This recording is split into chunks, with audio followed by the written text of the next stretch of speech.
13h, 14h, Europe 1 Info. Et il est 13h15 sur Europe 1, le moment d'accueillir le docteur Brigitte Millot pour la rubrique Santé du jour.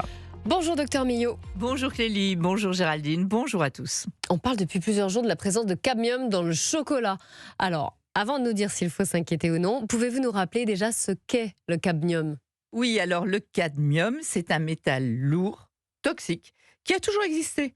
Il fait partie de l'écorce terrestre au même titre que le mercure, le nickel, le plomb, le chrome. Mais depuis quelques années, c'est vrai, on assiste à une augmentation de la concentration de ce métal, essentiellement liée aux activités humaines, notamment à l'usage d'engrais, mais aussi à la production métallurgique et aux anciennes batteries, vous savez, les batteries au cadmium. Cette augmentation de la concentration en cadmium varie d'un endroit à l'autre.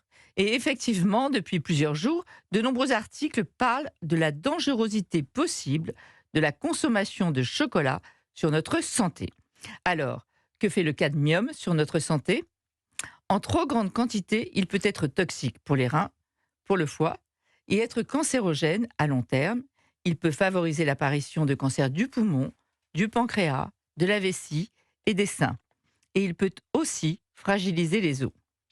Ces effets sont connus depuis longtemps et il existe d'ailleurs des normes avec des concentrations à ne pas dépasser.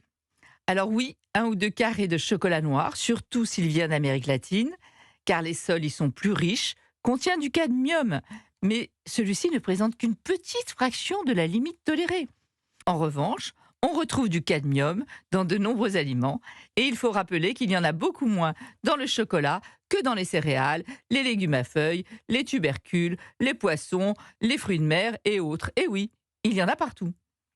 Mais les plus touchés par le cadmium sont les fumeurs, car la plante de tabac est un excellent accumulateur de ce métal.